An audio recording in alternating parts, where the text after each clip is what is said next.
Hello there. It's great to have you join us on the news on NTA International. I'm Naja'atu Tijani, and these are the headlines. Vice President Osinbajo attends ECOWAS extraordinary meeting in Ghana. Malian crisis tops agenda. Federal government meets labor unions to deliberate on recent hike in PMS and electricity tariff. As the world marks International Day of Democracy, correspondent takes a look at the form of government in Nigeria.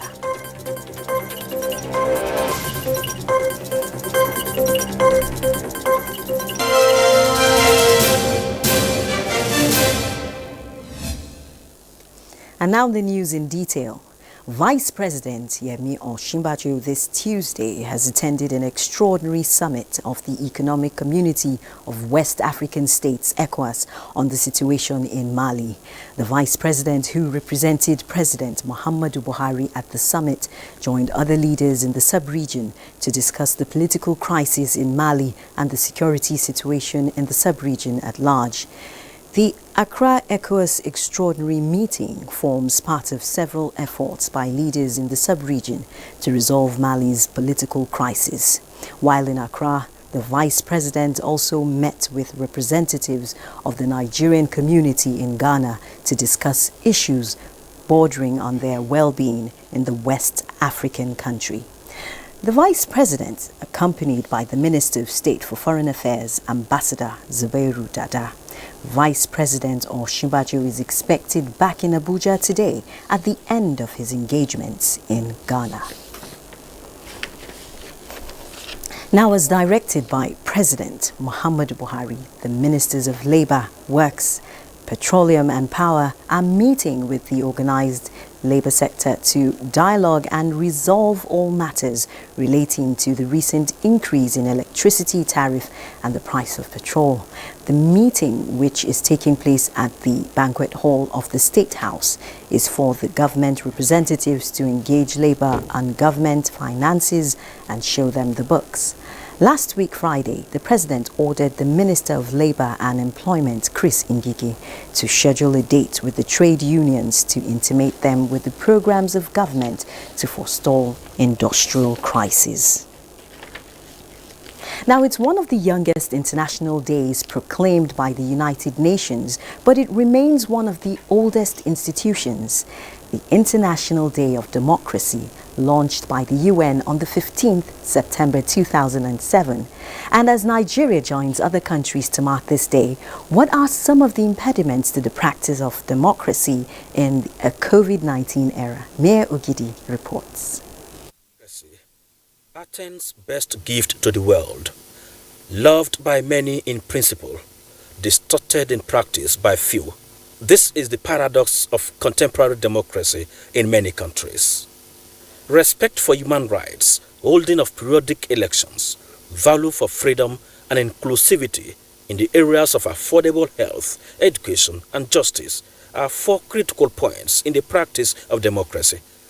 But when the four cardinal points are in danger, the center trembles. So, 15th of September every year reviews the state of democracy across the world.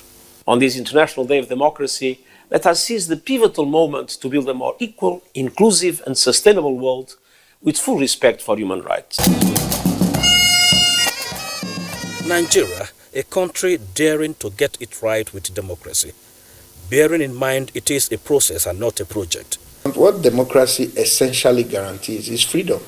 And one thing I know that we have in Nigeria is freedom. You can actually say what you want to say. I call on all Nigerians to be vigilant and to be actively involved in preparing the cracks that we see in the democratic institutions and machinery.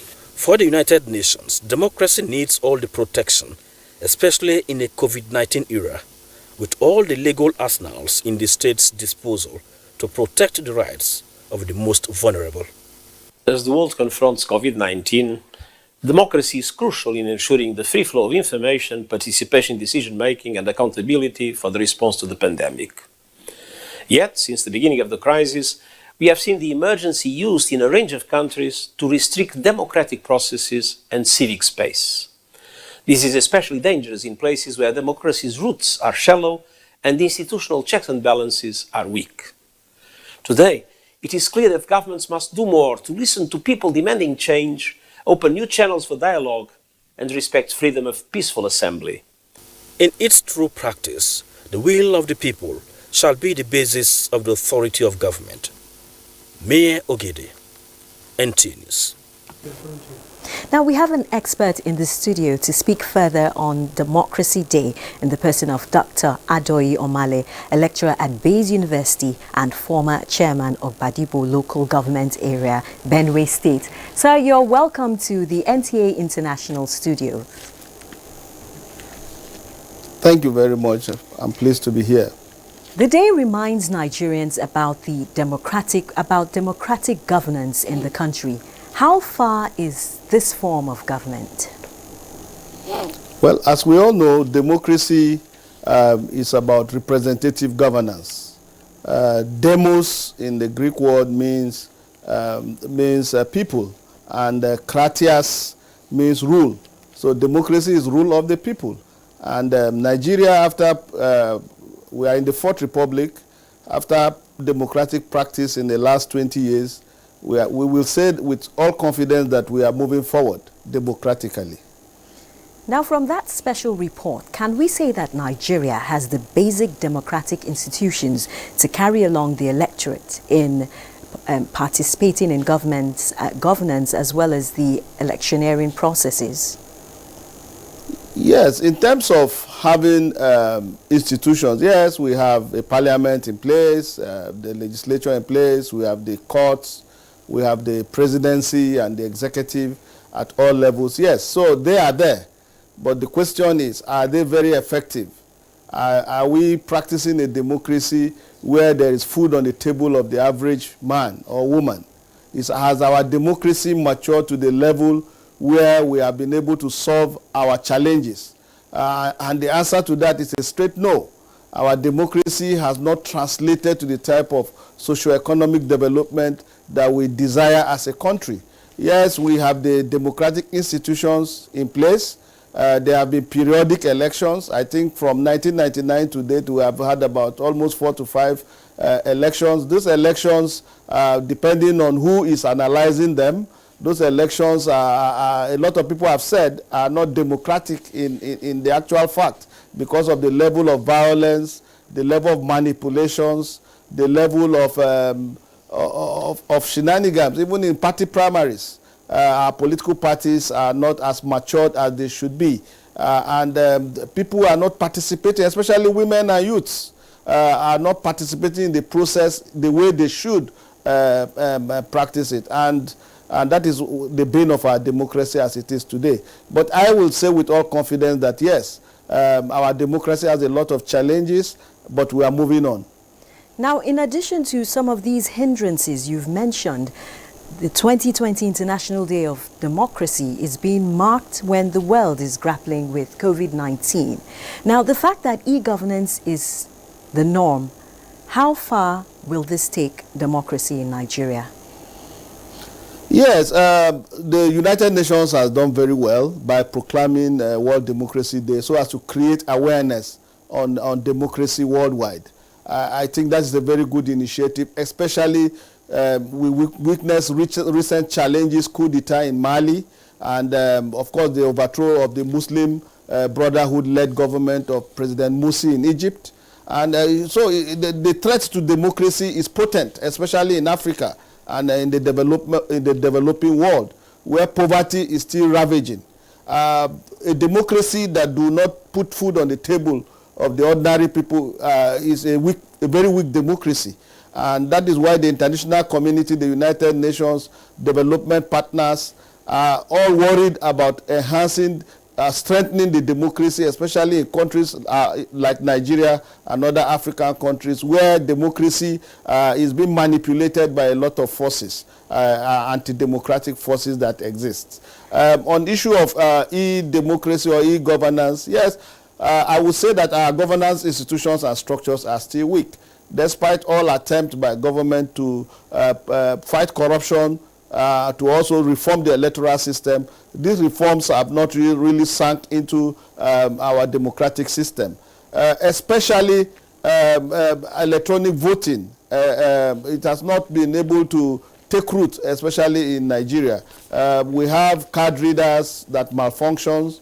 We have the voters register that are still not very tidy. And we still have electoral empires that a lot of people have criticized. So if we must cope with the digital democratic system, then we also have to carry out a wholesale reform of our electoral system. And on that note, Dr. Omale, I want to thank you again for joining us in the studio to talk more about the Democracy Day. Thank you very much. It's my pleasure. Dr. Omale is a lecturer at Bayes University and former chairman of Badibo Local Government Area, Benue State. And still on election matters, candidates in the Edo State governorship election at the signing of a peace accord in Benin, powered by the National Peace Committee, have affirmed their commitment to having a safe, free and credible election on Saturday. Ogochukwu Kaona has details. It was not an event for long speeches as they went straight to business after a quote from the charge of the Oba of Benin to political actors in the state was read. 6 out of the 14 candidates in the race present, accompanied by their party chairmen, appended their signatures affirming their commitment to a peaceful election. I will live by the letter and spirit of the accord that has just been signed.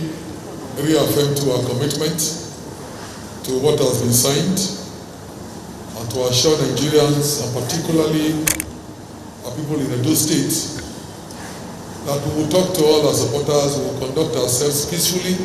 We do not always go out killing ourselves because of election. And I'm sure this will not be a different thing. We are here to ensure a hitch-free, free, fair, credible, and safe election again. The signing of the peace accord should not be seen as a mere ceremony. For me as a priest, I liken it to an exchange of vows.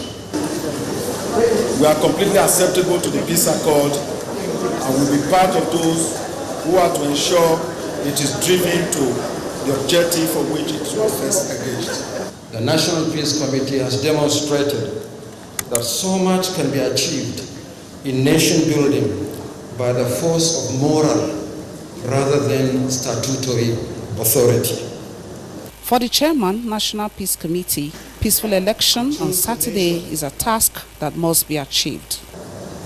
We, as a people, should aspire to see Nigeria where people feel safe to come out of their homes to cast their vote without any fear and need for police deployment.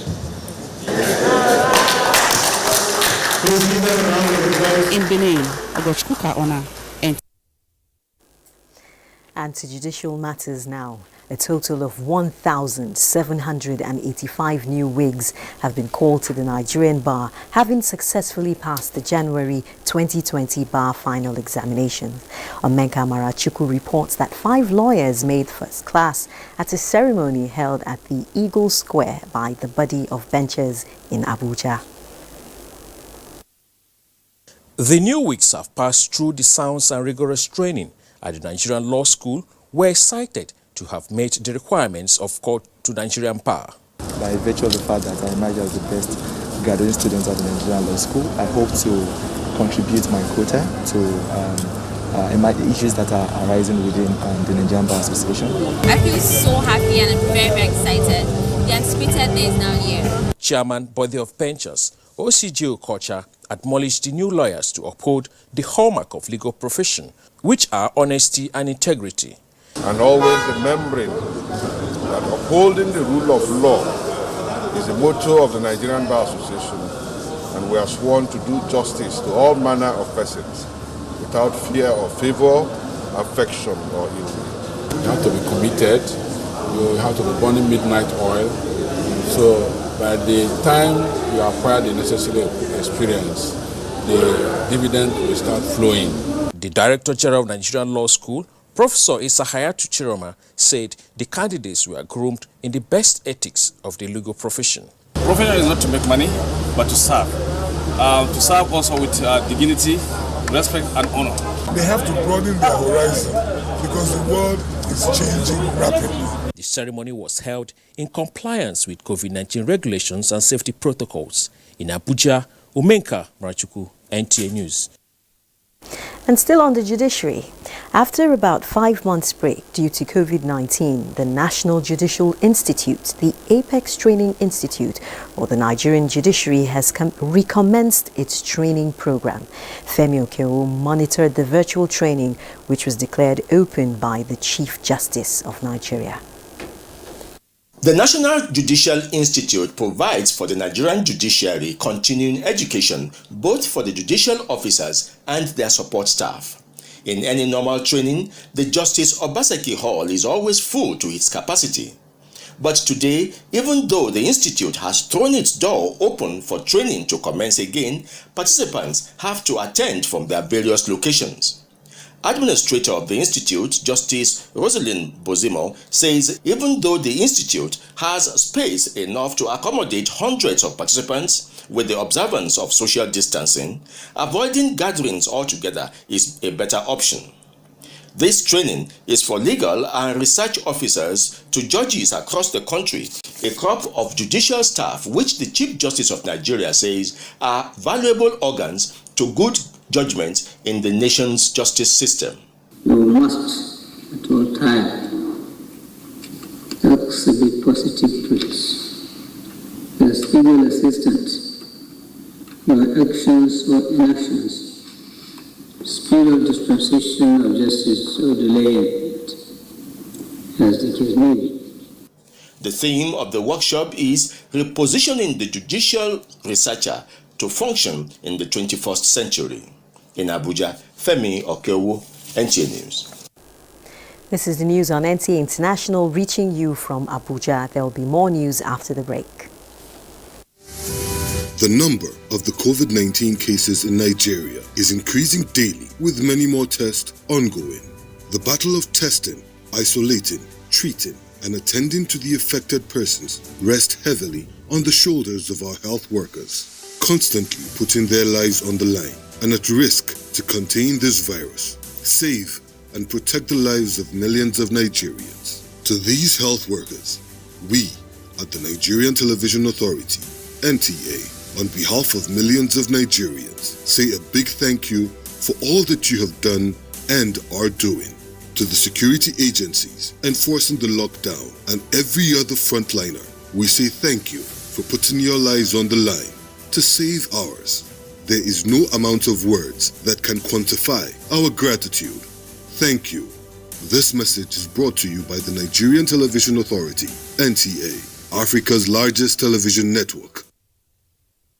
Thanks for staying with NTA International. Now,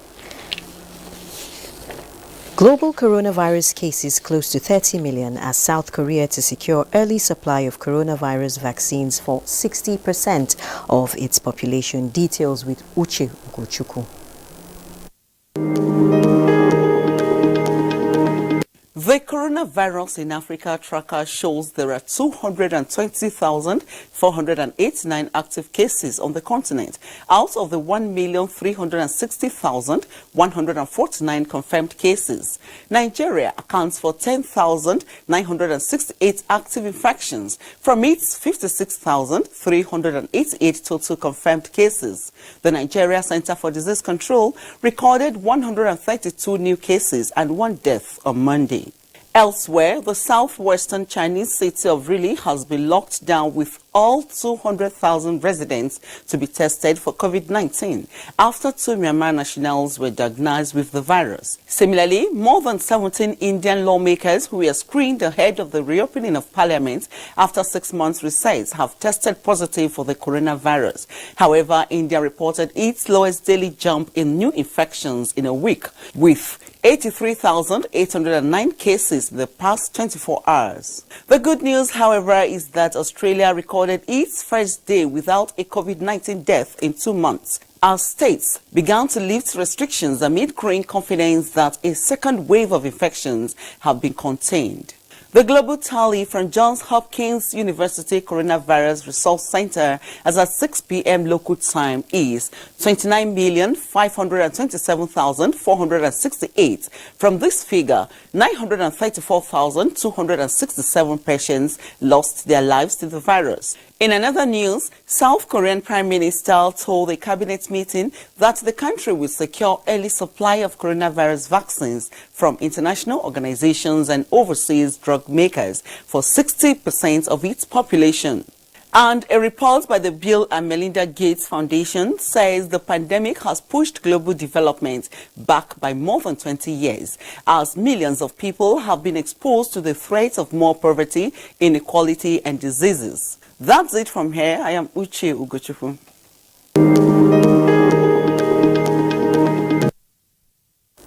Thank you, Uche. And now, owing to the severity of floods in Kebbi State, the state government has taken measures to alleviate the suffering of people in some communities, including patients and prisoners who were rescued from the submerged General Hospital and Correctional Facility in Bagudu local government area. Details with Musa Baba Aliu. This 9-year-old Rukaya Muhammadu has sickle cell anemia and in dire need of urgent medical attention. Her dilemma at present and that of her father is how to access a health facility, as the available hospitals have been stationarily closed due to flooding. There is a staff nurse up there. I used a canoe to reach his house. Unfortunately, his house too is submerged. I don't know where he is, her father says.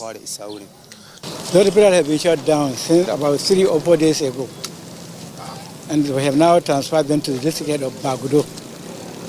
They are now operating there. The flood has taken over Rukaya's community located in Bagudo local government area of Kebbi State. At the local government headquarters, inmates at this correctional facility were evacuated to Benin Kebbi. Those whose houses have been taken over by the flood are at present taking refuge at available primary schools. For somebody that will have a family hold of maybe 30 to 40 dependents and to be displaced in a couple of minutes without being prepared, without giving a notice, without being, informed, definitely is devastating.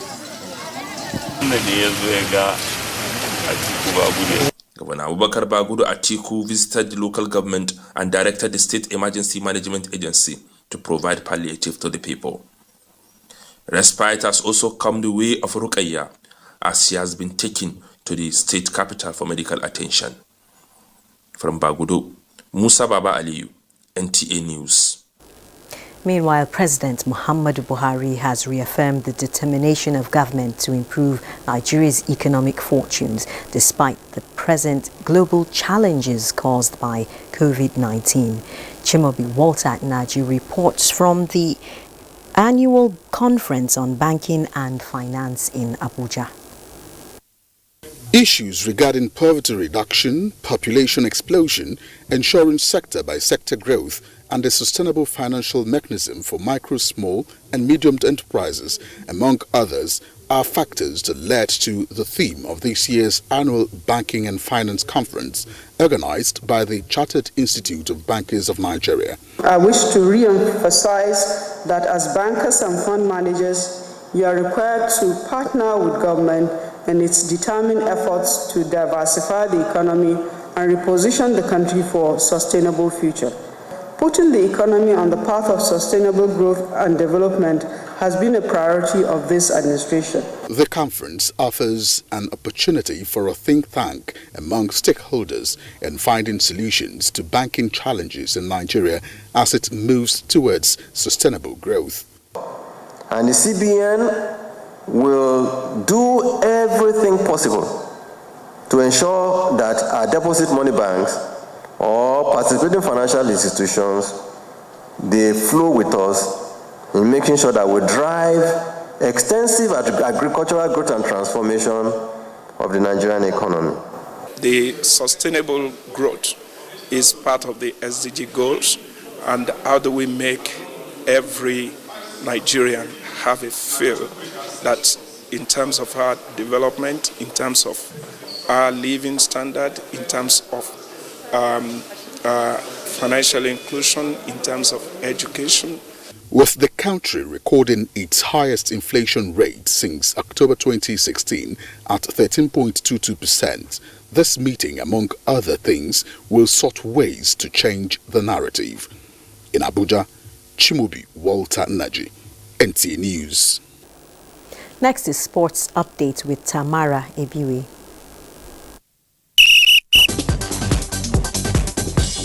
Olympic-bound taekwondo sensation Elizabeth Ayanacho says she's ready to do Team Nigeria proud in Tokyo come 2021. Ayanacho, the first Nigerian woman to qualify for the taekwondo event of the Olympics in 16 years, says she will need the support of public-spirited Nigerians to achieve her Olympic medal dreams. Most of my opponents, they are ranked number 1, number 2, number 3, so they have a lot of experience, and I'm just starting, so I will need a lot of exposure so that I'll be able to gain confidence.